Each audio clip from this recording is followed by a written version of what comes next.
రాజీనామా చేయాలి. విద్యార్థుల జీవితాలతో చెలగడబడుతున్న రాష్ట్ర ప్రభుత్వం వెంటనే గురుకులాల్లో జరుగుతున్న ఫుడ్ పాయిజన్పై వెంటనే గురుకులాల్లో జరుగుతున్న ఫుడ్ పాయిజన్పై వెంటనే వద్దురా నాయన రాజీనామా చేయాలి. రాష్ట్ర ప్రభుత్వం వెంటనే రాజీనామా చేయాలి. రాష్ట్ర పేద బడుగు బలైన విద్యార్థుల జీవితాలను చెలగడబడుతున్నారు రాష్ట్ర ప్రభుత్వం వెంటనే పేద విద్యార్థులతో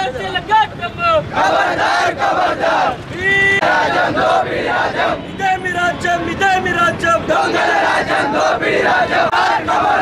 విద్యార్థులతో చెలగాటమా రేవంత్ రెడ్డి రేవంత్ రెడ్డి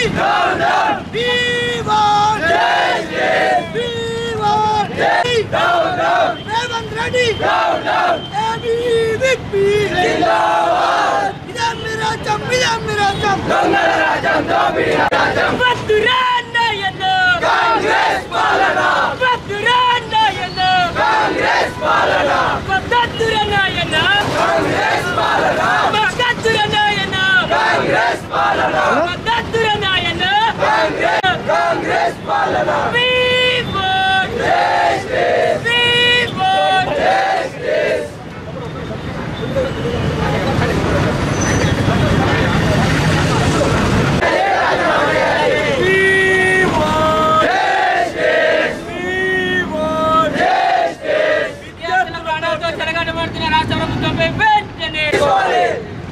విద్యార్థులతో చెలగాటమా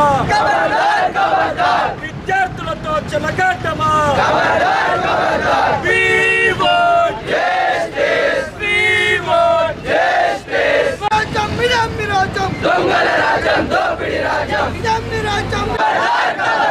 విద్యార్థులతో చెలగాటమా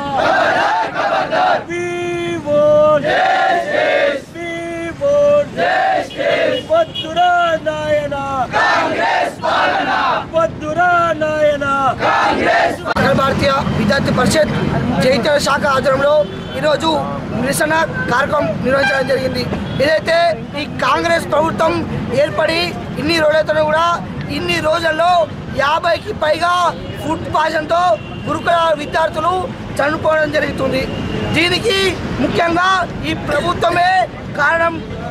ఇన్ని రోజులతో కూడా ప్రభుత్వం ఇప్పటికి కూడా ఏ విద్యార్థిని గురించి ఆలోచించి ఏ విద్యార్థి దగ్గర కూడా మాట్లాడడం జరిగింది.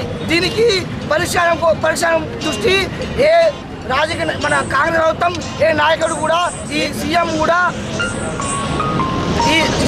దీనిపైన ఎవరు కూడా మాట్లాడలేరు. దీనికి వెంటనే పరిష్కారం చూపించాలి. లేని ఎడల రానున్న రోజుల్లో ఏదైతే కేసీఆర్ పట్టిన గతి ఈ ప్రభుత్వాన్ని కూడా పడతాయని చెప్పేసి మీడియా ముఖంగా మీకు తెలియజేస్తున్నాను. అఖిల భారతీయ విద్యార్థి పరిషత్ జగిత్యాల శాఖ ఆధ్వర్యంలో ఈరోజు ఏదైతే ఈ యొక్క రాష్ట్ర ప్రభుత్వం కాంగ్రెస్ ప్రభుత్వం ఏర్పడి దాదాపు 9 నెలలు గడుస్తున్నా కూడా ఈ యొక్క గురుకులాల్లో ఉన్నటువంటి సమస్యలు ఇంతవరకు కూడా ఎక్కడ కూడా పరిష్కారానికి దాఖలు లేకుండా పోయింది. ఈ యొక్క నిరసన ప్రోగ్రాం ఎందుకోసం అంటే తెలంగాణ వ్యాప్తంగా దాదాపు 66 ఫుడ్ పాయిజన్ జరిగినాయి. నిరంతరంగా జరిగినటువంటి స్కూల్లోనే మొన్నటికి మొన్న నారాయణపేట మంగళూరు అనే ఒక మండల కేంద్రంలో ఉన్నటువంటి హై స్కూల్లో వరుసగా 3 సార్లు ఫుడ్ పాయిజన్ జరగడం ఎంత బాధాకరమో ఈరోజు ఈ యొక్క రాష్ట్ర ప్రభుత్వం పనితీరు ఈరోజు మనకు కళ్ళ కన్నట్టు కనిపిస్తూ ఉంది.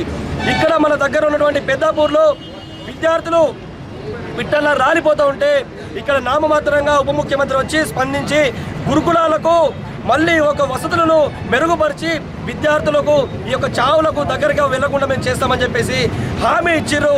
అయ్యా మీరు యొక్క హామీలు ఈ యొక్క మాటలు కేవలం పేపర్ల ప్రకటనకే పరిమితం అయితే లేకపోతే ఈ యొక్క విద్యార్థులకి న్యాయం చేసే వరకు ముందుకెళ్తామని చెప్పేసి సూటిగా ప్రశ్నిస్తూ ఉన్నాం. ఏదైతే గురుకుల విద్యార్థులకు నిరంతరం ఫుడ్ పాయిజన్ వేదిక కావచ్చు, అదేవిధంగా పాము కాటుతో అనేక మంది విద్యార్థులు చనిపోతూ ఉంటే ఈ యొక్క రాష్ట్ర ప్రభుత్వం స్పందిస్తలేదు.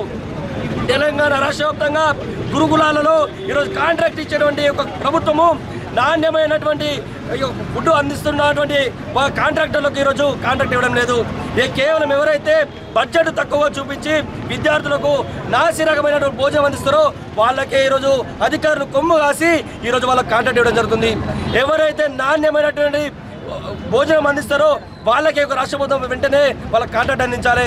లేని ఎడల రాష్ట్ర వ్యాప్తంగా యొక్క ఆందోళనను ఉధృతం చేస్తామని హెచ్చరిస్తా ఉన్నాం. అదేవిధంగా ఈ జగిత్యాల కేంద్రంగా మొన్నటికి మొన్న ఇక నగరూరులో ఉన్నటువంటి హై స్కూల్లో గురుకుల విద్యార్థులు కావచ్చు, అదేవిధంగా కస్తూర్బా గాంధీలో కావచ్చు ఫుడ్ పాయిజన్ జరుగుతున్నా కూడా ఇక్కడ స్థానికంగా ఉన్నటువంటి ఎమ్మెల్యే కావచ్చు, ఇంతకుముందు మంత్రిగా పనిచేసినటువంటి జీవన్ రెడ్డి కావచ్చు ఎందుకు స్పందిస్తలేడు? మీ ప్రభుత్వం కదా, మీ ప్రభుత్వంలో కనీసం ఈ యొక్క విద్యార్థులు న్యాయం చేయడం దేవుడరు, కానీ ఈ యొక్క రాష్ట్రానికి ఈ యొక్క విద్యాశాఖ మంత్రి లేకపోవడం సిగ్గుచేటు. మీరందరూ కూడా రాజీనామా చేసి సిగ్గుచేటుతో అందరూ కూడా గాజులేసుకుని కూర్చోవాలి. తప్పకుండా ప్రతి ఒక్క మంత్రి కూడా మీకు చదవబోతే పూరి విద్యార్థుల కేంద్రంగా మేమందరం కూడా ఒక కమిటీ వేసుకొని మేమే గురుకుల విద్యార్థులకు న్యాయం చేసేంత వరకు తప్పకుండా ఉద్యమాలను చేస్తామని చెప్పి ఈ సందర్భంగా మేము డిమాండ్ ఇస్తా ఉన్నాం. లేని పక్షంలో ఈ యొక్క సెక్రటరీ కావచ్చు, నీ యొక్క అసెంబ్లీ కావచ్చు తప్పకుండా ముట్టిస్తామని చెప్పేసి నిన్ను హెచ్చరిస్తూ ఉన్నాం. బిడ్డ రేవంత్ రెడ్డి, నీ యొక్క రోజులు నీ దగ్గర పడ్డాయి, గుర్తుపెట్టుకో. కేసీఆర్కి ఏదైతే గతి పట్టిందో అదే గతి నీ కూడా పడదని చెప్పేసి ఈ సందర్భంగా హెచ్చరిస్తున్నాం. నా పేరు రాకేష్, ఏబీపీ రాష్ట్ర సంయుక్త